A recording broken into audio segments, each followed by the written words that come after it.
Come to a country that they don't know, don't understand, but all they know is one thing. They got the fuck out of that country. They didn't have a GPS. They had email, they had Twitter, Clitter, Chitter, Chatter, Snapchat, Facebook.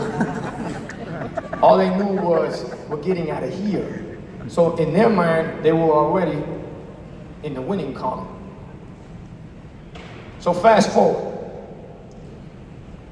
I get introduced to this thing called basketball. And basketball taught me discipline, taught me teamwork, taught me the harder I work, the more I practice, the better I get, coincidentally, right? And I got a chance to take that and apply it to when I got into the music business. Now, a lot of these things come from, I told you, from the younger days of entrepreneurships when I was involved in extracurricular activities. Which I'm gonna get to that part, by the way. So when I got to the music business, and I figured out that I could play with words, I had already been through about 25 schools, God knows how many neighborhoods, how many cultures I've been around, which is what, it was such a true blessing because it gave me a chance to adapt to any environment. Any environment. And growing up in Miami, Miami's a melting pot.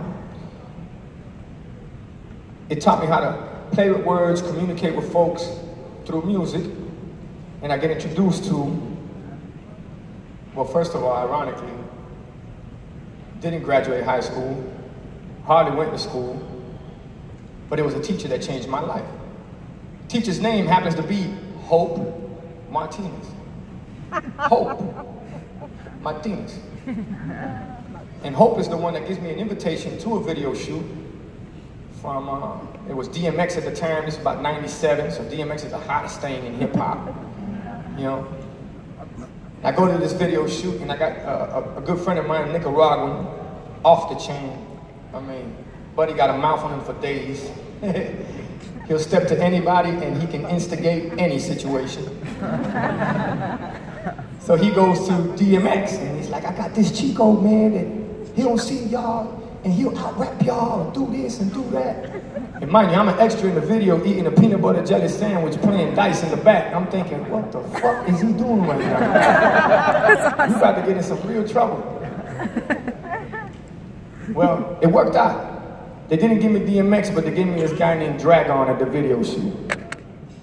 We battled this guy named Dragon at the video shoot. I got Swiss Beats right next to me, which just happens to be one of probably the most successful producers in hip hop. Not at the time, but now he is. And Swiss Beats looks at me, he says, look, I'll give you 3 rounds and the drag's gonna burn you. I'm like, shit, I'm just happy to be here. All right, let's do it. So boom, we start rapping. Well, it happens to go 8 rounds. I happen to burn drag. And I ain't gonna lie, I had a little bit of home court advantage. You know what I'm talking about? We was in Miami. But after that, this guy, a producer named Irv Gotti, who is the one that got Jay-Z signed to Def Jam, Ja Rule signed to Def Jam, DMX signed to Def Jam. Amazing producer, happens to step to me while I'm walking out. I'm 17 years old, 17, 16 years old. So you know, anybody here knows when you're 16, 17 years old, you think you're the shit. You think you know it all and forget about it. So he steps to me, he's like, hey, you the one causing all this ruckus up here? I said, yeah. And he said, you write music? I said, no, man, I don't write music. I just freestyle and shit. He said, yeah, that freestyle shit is great, but it don't make no money. I said, damn. Bing, bing, bing, bing, bing. It went off. That's when I started writing music. That day changed my life. And I got an opportunity after that.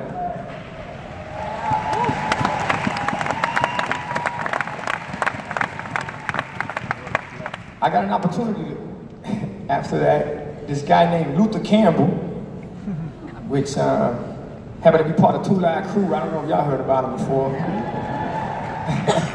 gave me an opportunity to go on tour with him, heard about everything that went down with the rap battle, and he puts me in front of 10,000 people in North Carolina, in Charlotte, North Kakalaki.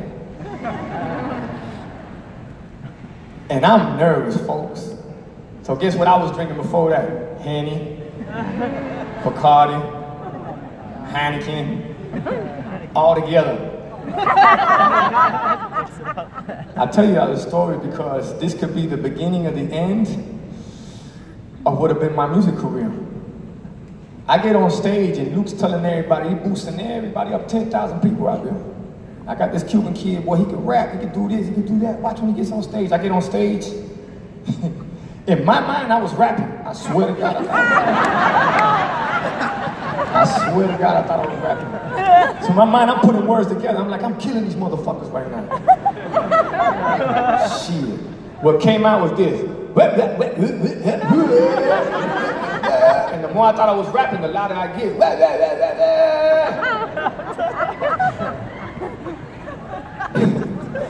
Luke turns to the side and tells somebody who used to work with us, say, get this motherfucker off stage. I get off stage. That could have been the end of my career right there. I owned up to it. I slipped. I fell. I got it wrong. I apologized to Luke, and it's never happened again in my life.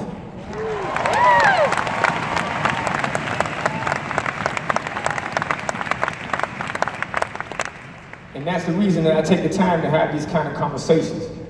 Because through music, folks, there's a lot of messages that I try to get out. Some may get it, some may not. In music, like it's life, you either hear or you listen. There's a big difference between those two. And when people gave me the opportunity, such as Bill Zanka and Tony Robbins said, hey man, I'd love for you to start speaking to people. I said, man, I'd love to. And I go, what do you really want me to do? And he said, man, just tell me your story.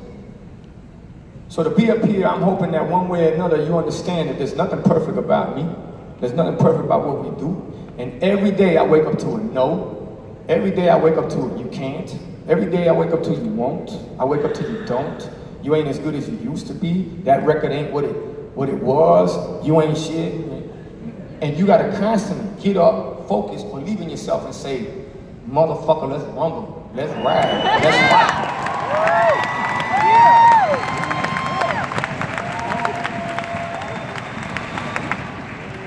And if you can embody that, if you can really take that tweak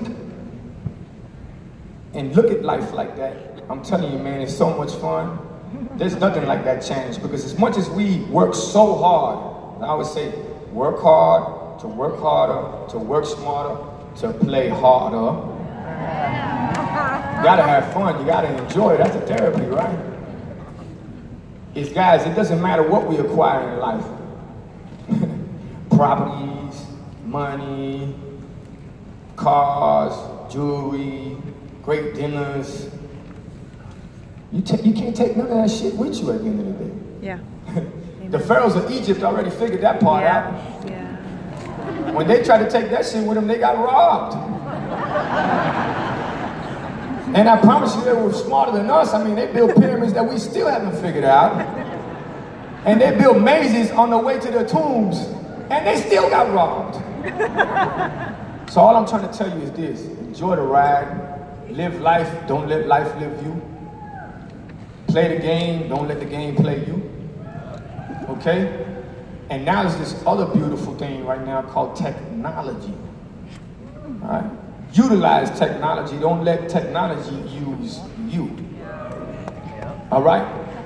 Because as much as us are out here right now, and I'm seeing that we're living in a society that's looking for instant gratification, that's looking for this, I was saying before, silver bullet or magic formula. That shit don't exist, man. The only thing that exists is hard work. You work hard, it pays off. These companies that are making billions and billions and billions of dollars, y'all the one giving them billions of dollars, not them. They ain't figured shit out, other than the fact that they gave y'all a new dope. That's it.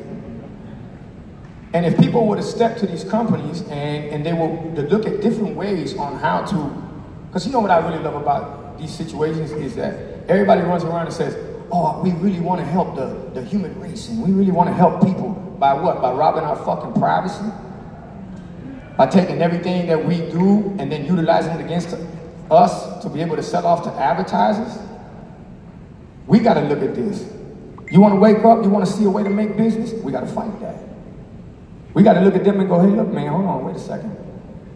How much is my life really worth to what you guys got going on right now? I have this conversation, why? Because on social media, folks, I don't even know what it is to get on social media. All I know it is to put out good messages on social media. All I know what it is to try to drive a generation that's coming up in the right direction.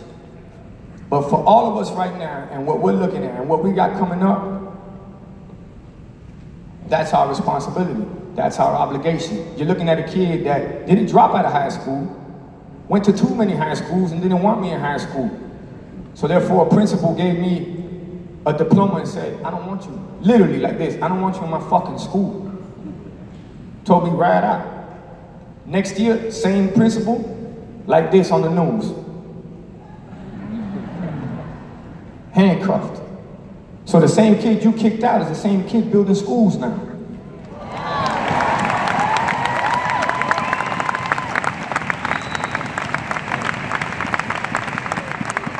Same kid you didn't believe in is the same kid that's trying to help the kids that need it the most. And when I sit up here and have these conversations with you folks, is because I look at it in a way that it's crazy to me. I'm not religious, okay? I believe in God, that's for sure, okay? Y como siempre, gracias a Dios que estoy aquí mismo ahora mismo. I mean, thank God I'm here right now.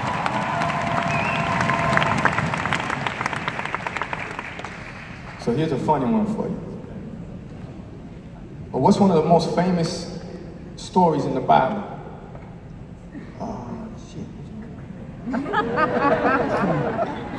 Adam and Eve. Adam and Eve. What did Eve bite? No, a fruit. Look at your fucking phone right now. Not an apple. Play with it. That's why I do droid. Saying smart enough, folks. That's why we do droid. On that side of things. On another note, all right. Before I get into having a good time and performing for you guys,